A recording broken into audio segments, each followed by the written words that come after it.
ईद शब्द औद से बना है जिसका अर्थ है लौटना। चूँकि ईद का दिन भी हर साल लौट कर आता है, इसलिए इसे ईद कहा जाता है।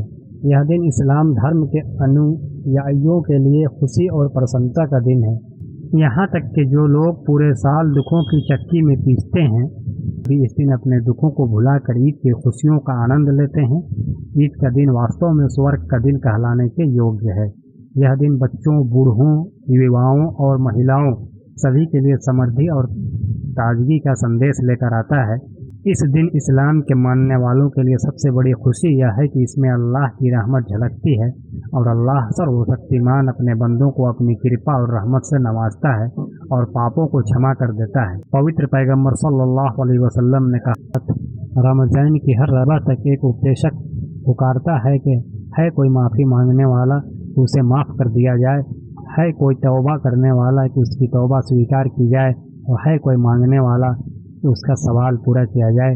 अल्लाह ताला रमज़ान के महीने में रोज़ा खोलने के समय हर दिन 60,000 लोगों को नर्क से मुक्त करते हैं, और जब शव्वालुल मुकर्रम का पहला दिन आता है तो पूरे महीने जितने लोग नर्क से छूटते हैं उतना ईद के दिन नर्क से मुक्त किए जाते हैं। आका मदनी हज़रत मोहम्मद सल्लल्लाहु अलैहि वसल्लम ने कहा कि जब ईद उल फित्र का दिन आता है तो फरिश्ते सड़कों के छोर पर खड़े होकर पुकारते हैं कि ऐ मुसलमानों, अपने रब की बारगाह में जो अपनी दया और कृपा से अपने बंदों को अच्छे कर्म करने का मौका देता है और फिर उन्हें बड़ा इनाम देता है। तुमको रात को इबादत करने का हुक्म दिया और तुमने उसे पूरा किया, तुमको दिन में रोज़ा रखने का हुक्म दिया और तुमने उसे भी पूरा किया, और अपने पालनहार की आज्ञा का पालन भी किया। फिर जब वे नमाज ईद पूरा कर लेते हैं तो एक पुकारने वाला आवाज़ लगाता है, लोगों, वास्तव में अल्लाह सर्वशक्तिमान ने आप सभी को माफ़ कर दिया है, सफलता के साथ अपने अपने घरों को लौट जाओ। इस प्रकार यह दिन अल जायजा यानी बदले का दिन है।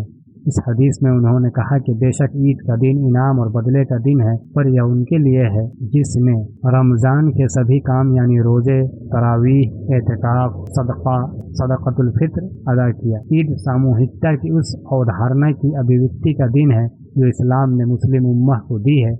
यह दिन एक आदर्श दिन भी है। अल्लाह ताला फरमाता है, ऐ रसूल अकरम सल्लल्लाहु अलैहि वसल्लम, आप कह दें अल्लाह सर्वशक्तिमान की कृपा और उसकी दया पर अपनी खुशी व्यक्त करें। और हदीस में है कि रोज़ेदार के लिए 2 खुशियाँ हैं। एक खुशी रोज़ा खोलने के समय की है, दूसरी खुशी अल्लाह सुब्हानहू व तआला से मिलने के समय की है।